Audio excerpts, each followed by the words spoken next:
Hi friends, welcome. Bharathi Kannamma அடுத்து வரக்கூடிய எபிசோடில் என்ன இன்ட்ரெஸ்டிங்கான சீன்ஸ்லாம் வரப்போகுது அப்படின்றத பற்றி பார்க்கலாம்.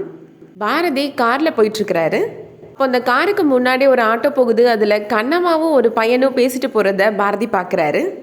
யார் அந்த பையன்? அந்த பையன் கூட இவ்வளோ சிரித்து பேசிகிட்டு இருக்கிறா. இன்றைக்கி கையும் களவுமா அவன் என்கிட்ட மாட்டுவா, யாருன்னு நம்ம கண்டுபிடிப்போம் அப்படின்னு சொல்லிட்டு ஃபாலோ பண்ணிகிட்டே போகிறாரு. ஆட்டோ ஒரு இடத்துல நின்றுது. கண்ணம்மா அதுலேருந்து இறங்குறாங்க. வேகமாக பாரதி அந்த ஆட்டோக்குள்ளே யார் உட்காந்துருக்குறாங்க அப்படின்னு சொல்லி பார்க்குறாரு.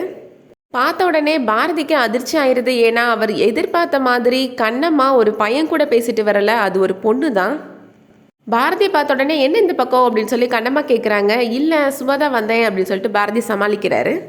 இது என்னோட ஃப்ரெண்டு, என்னோட கிளாஸ்மேட், பாருங்களேன் ஹேர் கட் பண்ணி ஆம்பளை பையன் மாதிரி இருக்கிறா அப்படின்னு சொல்லி சொல்கிறாங்க. பாரதி இப்போ ஃபீல் பண்ணுறாரு, தெரியாமல் நம்ம கண்ணம்மாவை தப்பாக நினச்சிட்டோமே அப்படின்னு நினைக்கிறாரு. அதுக்கப்புறமா வீட்டுக்கு வந்து யோசிச்சு பார்க்குறாரு.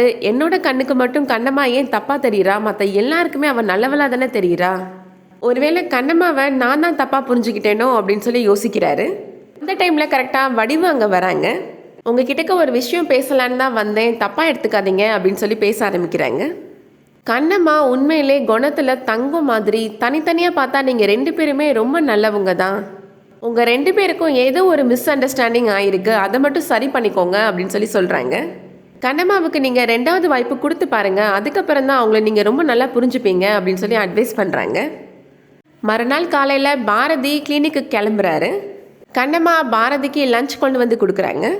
பாரதி யோசிச்சு பார்க்காரு, நம்ம இவகிட்ட வெறுப்பாக தான் நடந்துக்கிறோம், ஆனால் பதிலுக்கு அவள் ஒரு தடவை கூட கோபப்பட்டதே இல்லை, நம்மளை அன்பாக தானே பார்த்துக்கிறா அப்படின்னு சொல்லி யோசிக்கிறாரு.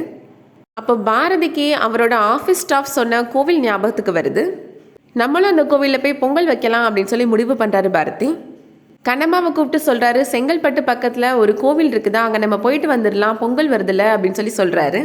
யாரெல்லாம் போகிறோம் அப்படின்னு கண்ணம்மா கேட்குறாங்க. நீயும் நானும் மட்டும்தான் அப்படின்னு பாரதி சொல்கிறாரு. கோவில் சொல்கிறீங்க, அத்தை மாமா அகில் அஞ்சலி எல்லோரும் வந்தால் நல்லா இருக்குமே அப்படின்னு கண்ணம்மா சொல்கிறாங்க. நீயே ஃபோன் பண்ணி சொல்லிடு அவங்க கிட்டக்க அப்படின்னு பாரதி சொல்கிறாரு. கண்ணம்மா சொல்கிறாங்க, நான் ஃபோனில் சொல்கிறத விட நீங்களே நேராக போய் பார்த்து வீட்டில் சொல்லுங்கள் அப்படின்னு சொல்லி சொல்கிறாங்க. பாரதியும் அதுக்கு சரின்னு சொல்கிறாரு. பாரதி அதுக்கப்புறமா கிளினிக்கு கிளம்பி போயிடுறாரு. கண்ணம்மா நினைக்கிறாங்க, பாரதி இப்போல்லாம் கோபப்படுறதே கிடையாது, ரொம்ப நிதானமாக நடந்துக்கிறாரு, இதெல்லாம் கனவா நினைவான்னு கூட எனக்கு புரிஞ்சுக்க முடியலை அப்படின்னு கண்ணம்மா நினைக்கிறாங்க. எல்லாமே நல்லதாக நடந்தால் சரிதான் அப்படின்னு சொல்லி நினைக்கிறாங்க. அதோடு இந்த எபிசோட் முடியுது. இந்த வீடியோ உங்களுக்கு பிடிச்சிருந்துச்சுன்னா லைக் பண்ணிக்கோங்க. அடுத்த சீரியல் அப்டேட்ஸ் வேணும்னா நம்ம சேனலுக்கு சப்ஸ்கிரைப் பண்ணிக்கோங்க. தேங்க்ஸ் ஃபார் வாட்சிங்.